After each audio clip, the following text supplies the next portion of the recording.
Shama akkam jirtanii kabajamtoota jaalatamtoota ilmaan Oromoo nageenya koo ka'uun irraa madda hunda keessan bakka jirtanis dhaqabu isin jecha har'a waan tokko isin qabadee dhufe waan tokkoon Sumaalii Oromoonni Saudi Arabiyaa keessa jirtanii aappii bilaashaa akka irraa fayyadamtanii birrii tokko malee yookaan qarshii tokko malee nasaa isin hojjeta aappii kana hundi keessanuu akka irraa fayyadamtanii jechuu barbaada. Aappii kana ani kun buufadhee qaba. Aappii jechuun isa kana BD kanaafuu gama Play Store keessaa akka argattan isin mul'isa. Achi keessaa namoonni hundinuu buufatanii akka irraa fayyadamtan isin jechuu barbaada. Play Store keessaa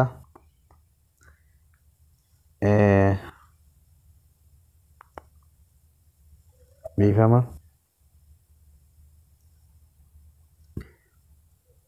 Play Store jechuun namni walaaleen jiru Play Store jechuun isa kana erga Play Store kana irra tuttanii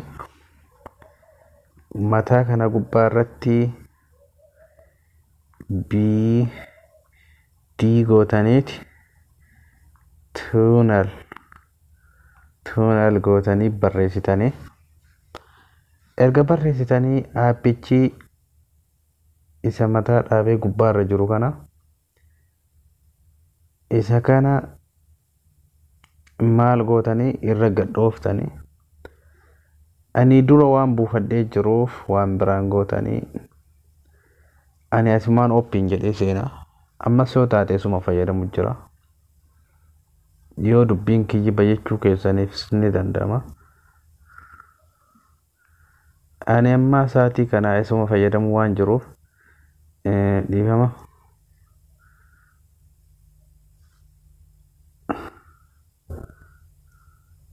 Isuma fayyadama waan jiruuf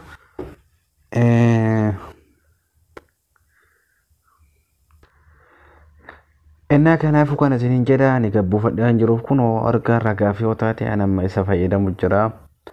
Maal gootaa jalqaba irratti kiyya dhaabee akkasii galu si mul'isa. Jalqaba irra maal gootaa tuqaa sadiin kana dhuftee dhiifama. Tuqaa sadiin kana tuttee update isa jedhu kana in tuttaa yoo shabakaa jalaa qabaatte shabakaa kaan erga qabaatte update ni goota. Booda maal goota gamana dhuftee tuqaa sadii kana dhufta. Kunni nama suudiidha. Sarra keetta kunoo kanarra keette tee iska jedhu kanarra ni goota. Ka jalqabaati kadhumaa gad dhuftee zeeniin baay'ee jira.